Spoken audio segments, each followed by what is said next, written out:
دنیا کے دو بڑے لیڈروں کے بارے میں ہم آپ کو بتاتے ہیں کہ وہ حضرت خواجہ خواجگاں عطائے رسول نائب النبی فی الہند غریب نواز رحمۃ اللہ علیہ کے بارے میں کیا تاثر رکھتے ہیں۔ دیکھیے، ہر زمانے میں رکشہ چلانے والوں سے لے کر دیش چلانے والوں تک خواجہ خواجگاں کی بارگاہ میں تمام ہی لوگ حاضری دیتے رہے ہیں۔ مسلم ہو یا غیر مسلم ہو، غریب نواز سے سبھی محبت کرتے ہیں۔ شہاب الدین غوری کی ہم بات کریں یا آخری مغل تاجدار کی ہم بات کریں تو ہر زمانے کے مسلم حکمراں بھی غریب نواز سے محبت کرتے نظر آتے ہیں۔ اسی طرح سے چاہے راجے رجواڑے رہے ہوں، کسی بھی قوم کسی بھی سمودائے کے حکمراں رہے ہوں، خواجہ خواجگاں سے بے لوث سبھی کی عقیدت رہی ہے۔ لیکن آپ کو ہم بتائیں کہ جب انگریزوں نے اس ملک میں لارڈ کرزن کو وائسرائے بنایا، اور وائسرائے کا عہدہ وہ ہوا کرتا تھا جو ملک کا سب سے بڑا عہدہ ہوا کرتا تھا، یعنی انگریز جب کسی کو اپنا ملک سونپتے تھے تو اس کو وائسرائے بنا دیا کرتے تھے۔ تو جب انگریزوں نے لارڈ کرزن کو ہندوستان کا وائسرائے بنایا اور یہ پورا ملک لارڈ کرزن کے حوالے کر دیا،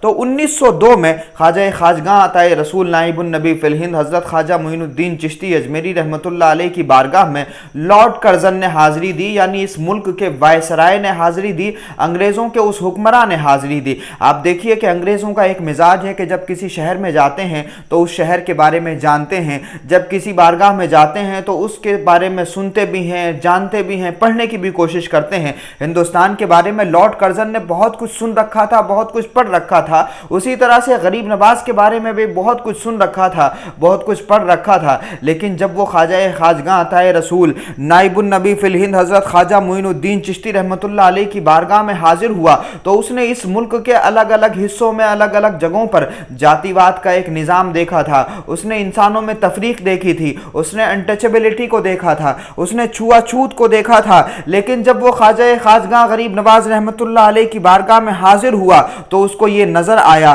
کہ یہاں بندہ اور بندہ نواز کا فرق مٹتا جا رہا ہے، اور اس منظر نے، یعنی ایکویلٹی کے اس منظر نے، مساوات اور برابری کے اس منظر نے، ایکتا اور محبت کے اس منظر نے لارڈ کرزن کے دل پر ایسا اثر کیا کہ اس نے جب انگلینڈ میں اپنی رپورٹ پیش کی تو اس نے اس رپورٹ میں یہ بات لکھی، لارڈ کرزن کی یہ رپورٹ آج بھی موجود ہے۔ لارڈ کرزن اپنی اس رپورٹ میں لکھتا ہے کہ میں نے ہندوستان میں بہت کچھ دیکھا ہے، لیکن بڑی حیران کن چیز دیکھی ہے جو دنیا میں کہیں ہمیں دیکھنے کو نہیں ملتی۔ لارڈ کرزن کہتا ہے کہ میں نے ایک قبر کو ہندوستان میں حکومت کرتے دیکھا ہے، اور وہ قبر کسی اور کی نہیں، وہ عطائے رسول نائب النبی فی الہند حضرت خواجہ معین الدین چشتی اجمیری رحمۃ اللہ علیہ کی قبر ہے جو ہندوستانیوں کے دلوں پر حکومت کر رہی ہے۔ تو غریب نواز کے بارے میں انگریز حکمراں لارڈ کرزن جو وائسرائے ہند تھا اس کا تاثر یہ ہے۔ تو وہیں اگر ہم بابا قوم مہاتما گاندھی کی بات کریں تو گاندھی جی تو دنیا کے بڑے لیڈر تھے، اسی لیڈر نے حضرت خواجہ غریب نواز رحمۃ اللہ علیہ سے کیا سیکھا؟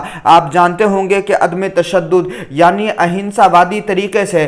گاندھی جی نے جس طرح سے آندولن چلایا، جس طرح سے انگریزوں کے خلاف وہ جد و جہد کر رہے تھے، تو اگر اس اہنسا کے فلسفے کو ہم سمجھنے کی کوشش کریں کہ گاندھی جی نے یہ فلسفہ اہنسا کا کہاں سے سیکھا ہے، تو آپ کو ملے گا کہ وہ بھی یہی کہتے ہوئے نظر آتے ہیں کہ ہم خواجہ کی تعلیمات سے بہت متاثر ہیں، کیونکہ غریب نواز رحمۃ اللہ علیہ کی زندگی میں ہمیں پوری طرح سے اہنسا دکھتی ہے، پیار دکھتا ہے، محبت دکھتی ہے۔ تو ہم نے انہی سے سیکھا ہے کہ اہنساتمک طریقے سے بھی دنیا کو فتح کیا جا سکتا ہے، اہنساتمک طریقے سے ہی دنیا کے دلوں میں اپنی محبتیں بٹھائی جا سکتی ہیں۔ تو گاندھی ہوں یا لارڈ کرزن، شہاب الدین غوری ہوں یا بہادر شاہ ظفر ہوں، ہر زمانے کے حکمراں، ہر طبقے کے حکمراں، ہر علاقے کے حکمراں، ہر ذات کے حکمراں غریب نواز رحمۃ اللہ علیہ کی ذات سے اور ان کی تعلیمات سے متاثر نظر آتے ہیں۔ آئیے ہم سب عہد کریں کہ خواجہ خواجگاں کی تعلیمات کو بلا تفریق مذہب و ملت لوگوں تک پہنچائیں گے۔